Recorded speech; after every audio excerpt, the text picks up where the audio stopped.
some people don't even realize that they are angry, unless somebody brings it to the forefront. That was real eye-opening for me. Because we're in denial about a lot of stuff. And I believe anger is one of the things that a lot of people are in denial about. I've been like this all my life. Ain't nothing wrong with me. This is just the way I've been. So earlier we talked about beliefs, but now when we're talking about causes of aggression, what's some of the things that you believe can cause anger and aggression? Well, I think the aggression comes with the hidden root of something that has been sitting down inside of me. Because as you was talking, I was looking back and seeing what could have caused my anger. That didn't cause the anger. It was the hurt or the the rejection that I went through caused the anger, and the aggression came with it because I wanted to not feel. Mm-hmm. I didn't want to go through that.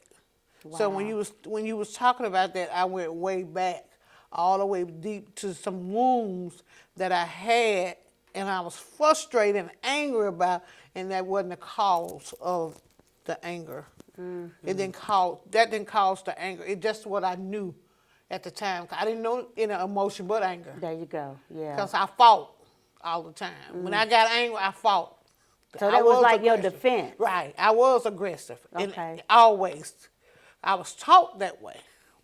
Wow. So that goes back to saying, really, anger and aggression is like a learned behavior. There's documents on that.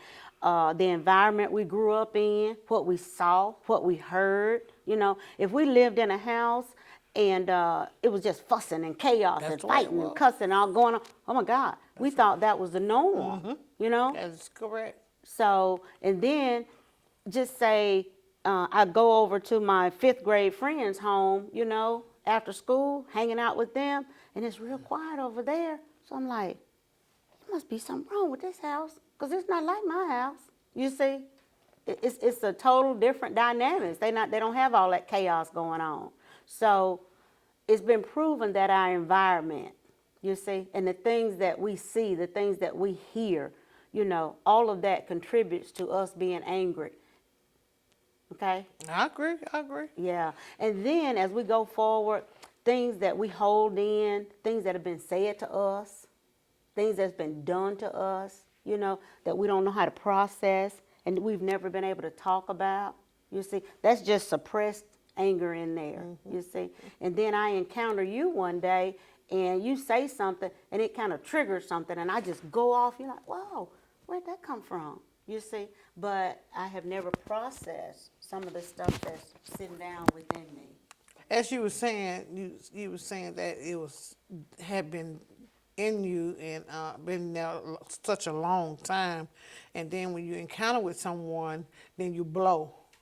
And it was until I became an adult to realize, to put a name on what was going on inside that kept me all mean mug all the time. What you looking at me for? Because it was what was going on inside of me that I didn't even want people to look at me. Mm-hmm. And, I was angry at life, I guess. But like I said, I guess because I didn't know at the time. I didn't know it was when my father left. I didn't know that I was seeing what was going on in my house. One of the things that you said, the chaos that goes on mm-hmm. in your house, mm-hmm. And then my mother was the dominant one. You see what I'm saying? And in my home, the women are the dominant aggressors. Got it. You see what I'm saying? Yeah. So when you said that, that made me realize, yes, definitely that goes on. Even though I have brothers, and they was the protector, but we was the ones that was aggressive. Wow. Because based on what my mom, and I realized my mama really wasn't aggressive. My dad just one fighter. How about that? I'm telling you, this learned behavior is something else.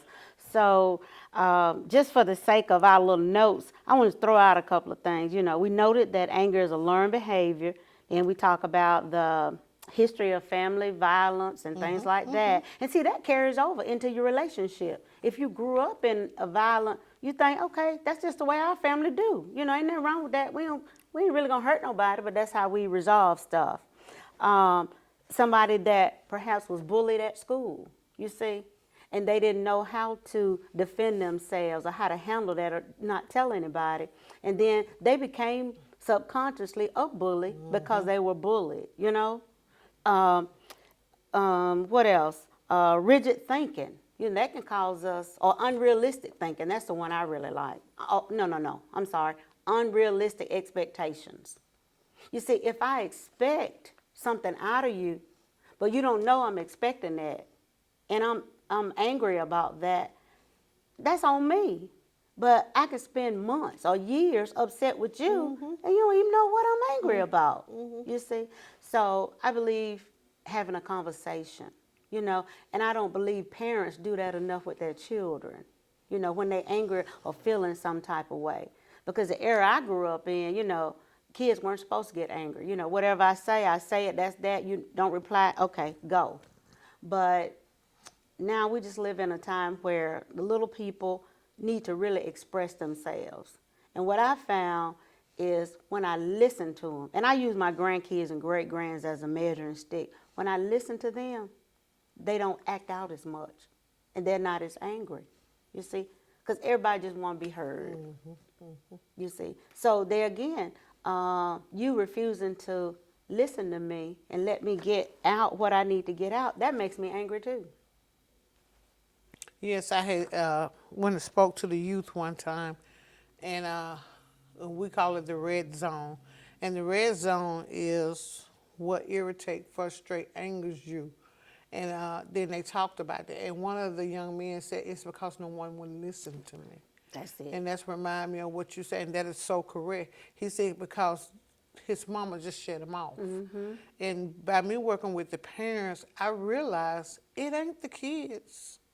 It's the parents don't know how to communicate and how to work those issues out with their children because they haven't worked theirs out. That's right.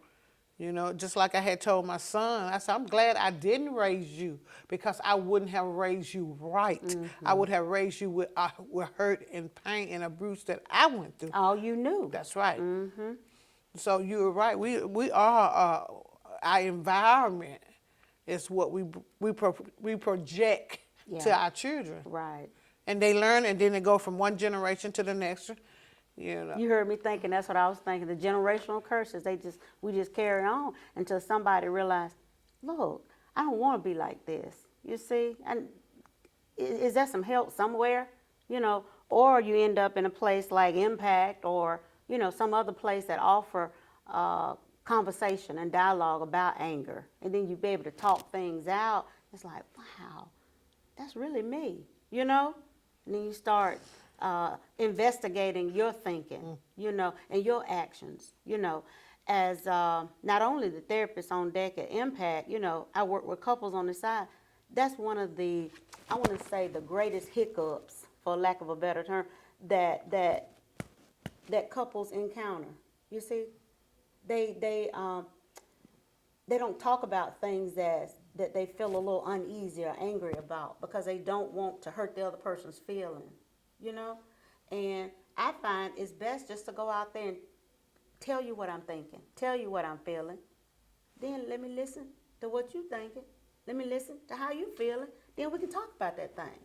You see, again, communication is everything. It's got to be that communication. You know, some of the other things that cause anger is stress. You know, in light of this pandemic with COVID-19, how so many people have been closed in, closed off, secluded and everything, it's caused a lot of stressors, you know. And I'm not medical at all, but I'll go ahead and say even some people have gone into depression, you know, because we need that connection, that community, you see. And people don't know how to express that they're angry about being in, not being able to get out. The ones that are kind of following, I'm going to say, the rules a little bit closer, you know. There's some people who still aren't going anywhere for real, you see. So we also know that a lack in finances, that causes anger and aggression. Everybody want to be able to make some money. Everybody, right? You know, I use humor with men, but I'm serious as I can be. Look, every man that's worth his weight, want to be able to buy his own underwear, his own deodorant, right? They don't have to depend on nobody else. So stress, loss of job, grief and loss, bereavement, it's a whole gamut of things that can cause anger and aggression. And until we learn to talk about it, I don't think we can do anything about it. We won't be able to help anybody. And while you was talking, and I was thinking aggression, I look at another culture, and I'm talking about just the white people. When you come from a home that you have it been fighting chaos, that person aggressive, that person's talk loud, and it offends the other person because, like you said, they ain't used to having that in their home. Probably not. You know what I'm saying? They ain't used to being around people that is loud and aggressive. They think they fighting, and they really not fighting. That's normal to them. Right, You right. see what I'm saying? But to them, that's not normal. Yeah. You know, and that made me think about that because I have been around it plenty of time, and I watch how people they'll do like this, or you know what I'm saying, or they move back, or something like that. It's not that they trying to be funny or anything. They just not used to that aggression, Right. like that. Well, it's like we can use an example of little children too. Like if a child comes out of an environment where they get a spanking by everything, you see, and then your other little buddies over playing, look, all they know is time out, or they know to get something taken from them. You know, it just does something to that little kid that's not used to that. But for the other kid, they used to somebody spanking them or cussing them out or, you know, doing all that kind of stuff. So, again, our environment is the number one influencer of our anger or the lack of, you know, and even the aggression. Yeah, I won't even get into the relationship thing, but yeah, some people, they just like drama because that's what they used to. And being calm, they think there's something wrong with a person that's always calm. So, yeah, it's pretty cool. But like I said, there are tons of causes of anger and aggression. You got feeling hurt, you know, feeling criticized, feeling embarrassed, feeling frightened, all these kind of things that if we are mature enough to talk about them and to talk through them, you see, I believe they can be worked through. There again, I say and I always say, anger's not going anywhere, you see, but learning how to control it, you see. And then it really boils down to the golden rule, but you don't get that until you become mature enough to understand what it means, you know. Treat the other person like you want to be treated, you know. If you want me to be kind and respectful and, you know, loving to you, then you be that to me. That's right. You see, but there again, we learn that with time and maturity. So there's just so many causes of aggression that we don't get to talk about, and then we don't understand unless we have a conversation. That's it. It's so many things. What do you think about when you think about the? I don't want to get into politics at all, but you know, people get angry about injustices. They'll say, "Well, man, life just ought to be fair." You see, what I think is fair in life, you might not think is fair. You see what I'm saying? I know a lot of times when they say that, a lot of people looking at the racial equality and all that kind of thing when they say that.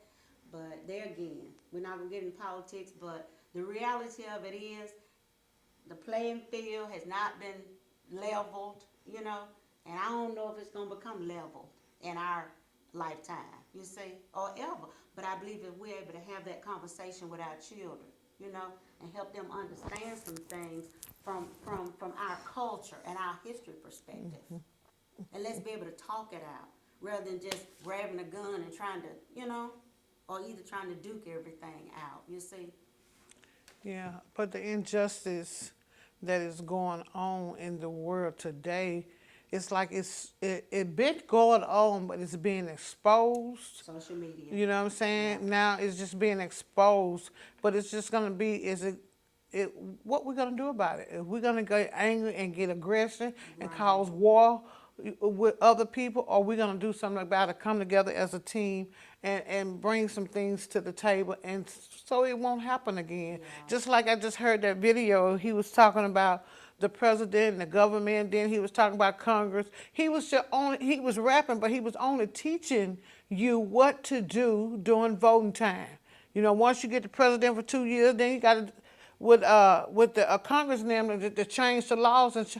But if you haven't been taught that, and you just frustrated and angry because injustice and they ain't doing this and they ain't doing that, line up to the rules and the regulation about changing the law or changing something instead of getting angry, because that's all we do know is anger. Yeah, yeah. And I think it all goes back in our little wrap up again. I believe it all starts with a healthy conversation. Okay?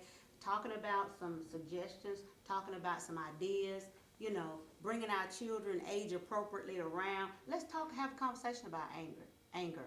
You know, what makes you upset? What does that? So maybe we'll get to talk about some of that in our next segment, but it's just so many things that causes aggression. And I just want to like to say, if you know that you have an anger issues and things are going on in your life and you just at that point where you can't control it, you need some help. We do have a therapist on deck, and her name Dr. M. So you can just call up here, get with your case man, and we'll set your appointment. All right, thank you. Amen. And there's nothing wrong to, another thing is just admit that we've got something going on. You see, everybody has had something going on in their lives that causes a little stress and a little anxiety. So get some help. That's what I'll say. That's my story, and I'm sticking to it. We all need to get some help. So thank you for hanging out with me, and we'll come back together and talk about some more of this stuff as soon as we can. All right. All right.